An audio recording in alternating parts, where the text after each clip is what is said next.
Lieutenant Salter, who is a hero, who tried to protect people in the store, tried to save lives, and in the process lost his own life. And in addition to those 10 who were killed, 3 others were also hurt, Michael. All right, Joy, what do we know now about the shooter? Well, police say that the suspect is from a town 3.5 hours away from the shooting scene. His name is Peyton Gendron, and he was arraigned on charges of first-degree murder Saturday and pleaded not guilty. Police say he arrived heavily armed. He was wearing tactical gear and a camera even to live stream this massacre. The Department of Justice is now investigating this mass shooting as a hate crime, and federal prosecutors are working to bring charges in addition to the state charges. And Michael, those are expected to come in the next few days. So we're going to keep following this story for all the latest developments. All right, Joy Lim-Nakrin, thank you so much for keeping us up to date on this really just tragic story.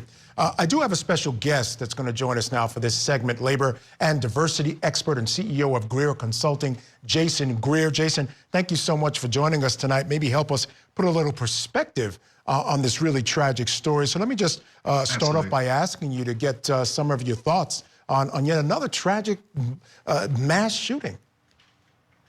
Michael, at what point is enough enough?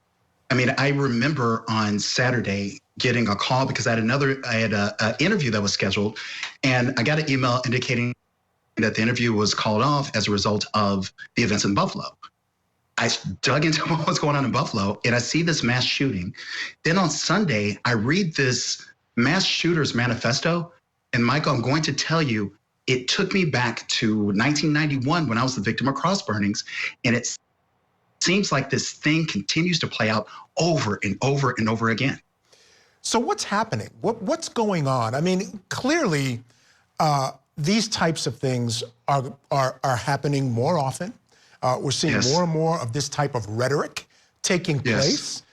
Not to mention, we won't even get into the whole guns thing. These AR-15s, they're everywhere, and they're clearly being used for the wrong purposes. But at the end of the day, what's your sense of what's happening here in America?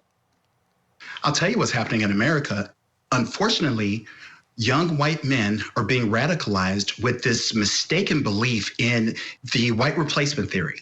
And the white replacement theory has taken a lot of steam as of late, especially in light of what's happened in Buffalo, but it's been around. Look, Michael, I was a victim of cross burnings in 1991 when my family is the first family to come to Dubuque, Iowa under the constructive integration plan, whereby they were going to recruit over 100 Black families into Dubuque over the course of 10 years.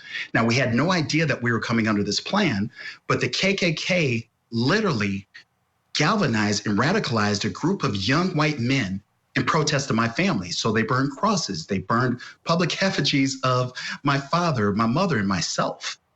And they didn't have the internet back then, but they had foot soldiers who were walking around who were just trying to find as many young, depressed, lonely, and isolated young men as possible, young white men. And they've radicalized them. Fast forward to 2022, and we see the same thing, other than the fact that when you talk about the great replacement theory today, the language is more nuanced, is more sophisticated, but it's still the exact same thing. Now, you talk about having no internet back in 1991. The internet is now, this is a guy that decided, and again, this is something else we're seeing a lot of, Jason. He decided to stream this thing. I mean, what is that about? Is that about just we live in a culture now where people just want people to see what they're doing? Or is this to spread the word and become a hero or a martyr of some sort? I think it's all of those things, but I'm going to take it a step further. I think it was to prove to the very people that reached out to him originally and found this young, isolated, depressed kid and made him feel like he was part of a larger movement, a brotherhood. And he wanted to prove to them that he was part of the cause. Look, you're talking about, when we talk about the internet has become this giant rabbit hole in which these white supremacist organizers, they know how to prey on these young kids. These white supremacist organizers are no different than the gang leaders in the streets. They know what to say, they know how to say it, and more importantly, they know who to say it to. So when he was streaming this, yes, it was to spread the message, but it was also to show his brethren that he was down for the cause no matter what. Finally, terrorism charges here, hate crime charges here as well. We've seen this over and over. It's not proving to be much of a deterrent. Your thoughts on that? It's not a deterrent at all. Look, we can go to the politicians, we can create new laws, but let's face facts. I'm still talking about what happened in 1991 because what happened in 1991 to me is still happening in 2022. This time we lost 10 people, 13 people total were shot. And this is a time, Michael, I'm going to say this because I have friends, I have people that I go to church with who will talk all day long about all lives matter. Well, this is your time because where there's human suffering, there should be collective grief. And where there's collective grief, there should be collective action. We have to take a stand.